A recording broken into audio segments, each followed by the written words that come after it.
Ugh. God damn it, Hi-rez. Why? Why do you have to do this to me? Wasn't Paladins enough? Why do you have to keep making games that are just obscenely fun enough for me to ignore the flaws? At least this time it's still in the beta, meaning I can have a reasonable sense of hope without being called all manner of names in grammatically incorrect formats. Look, I'm not going to beat around the bush.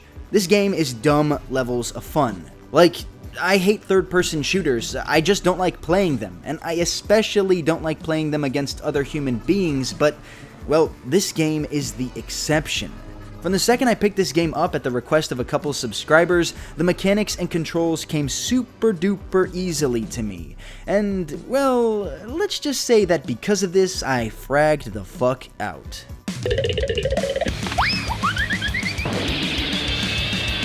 You better stop! Stop!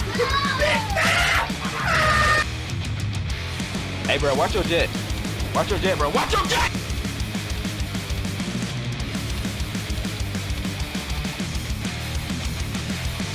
This game is like Call of Duty mixed with Valorant. I don't know, look, I'm bad at comparisons, but at least allow me to try to explain.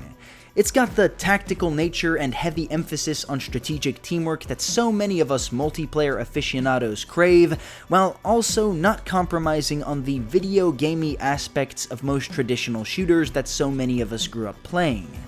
For example, teamwork in this game is incredibly important. More important, in fact, than most of the other TAC shooters I've played. That's partially the reason why most of the games I ended up playing were one-sided beatdowns. Simply put, if you communicate and practice synergistic gameplay, you will crush your opponents like the vermin they are and dance upon their graves. And conversely, if you don't work together and execute plans of attack in conjunction with your teammates, well, let's just say you're gonna have a bad time. This is what makes me compare this game to Valorant. Both of these games are TAC shooters and both rely on thoughtful and deliberate play. However, unlike Valorant, you won't die from one stray headshot from a fucking pea shooter, and you don't need one ridiculously important agent on your team to reliably compete. See, this game is comparable to something like Call of Duty to me, really only for a couple of reasons, namely the damage threshold and regeneration factor present in gameplay. Skillful shooting will net you quick kills, that's for sure, but unless you're playing Phantom, you really can't ever one-shot an opponent unless you're throwing an upgraded melee weapon at them or you hit them directly with a sticky grenade. This is great in my opinion because it emphasizes the quote-unquote turnaround capabilities that are so incredibly thrilling to experience in games of the like. Just because you get the first shot off doesn't mean you'll get the kill, and yes, this is true for most every game, obviously to varying degrees, but in this game particularly, the feeling of turning an encounter around to win an unlikely scenario happens just about every couple encounters or so. Smart players pick their shots deliberately and wait for opponents to maneuver themselves into prime cross-firing zones, or work with their teams to take attention away from a flank that can be advanced upon and capitalized on.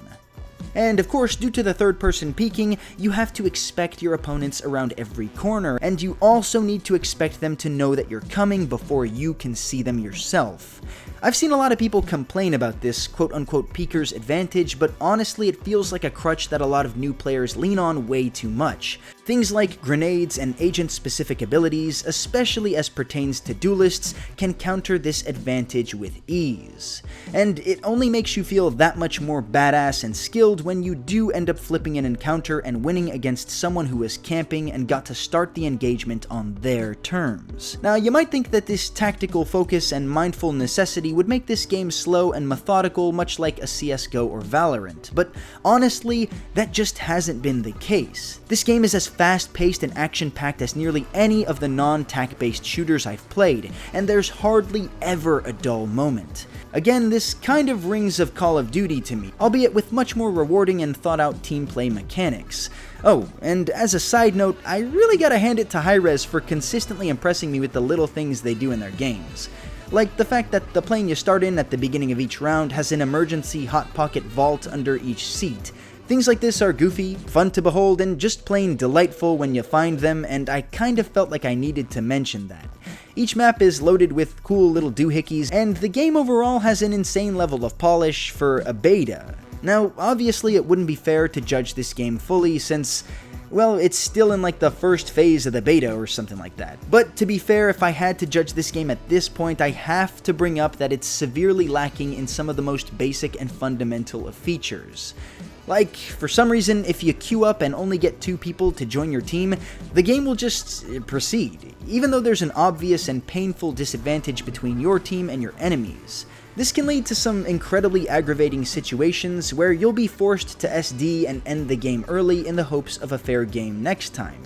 And of course, there's the in-game currency, which, to put it as plainly honestly as it deserves to be put, is completely useless. Like, I got the Founders Pack, which comes with some extra scratch to spend in the game, and yet there's nowhere and nothing to spend this money on, and they still let you buy it, which is just kind of weird. Now, obviously, all of these issues are super emblematic of the game being in the beta, but I still felt like they were worth mentioning if for nothing more than to see how much this game has changed and improved a year from now. What I can say is that this game's style and aesthetic has me feeling mixed emotions. I do like a lot of the character designs, the skins, and the maps and the setting in general all look pretty cool, but the voice lines and the music? Well, I have a friend who put it best. Rogue Company feels like a game that was made in 2009 and for some reason just didn't get released for another decade. A lot of the things these characters say are just plain cringy and feel like they jumped straight out of a corny action flick from my childhood.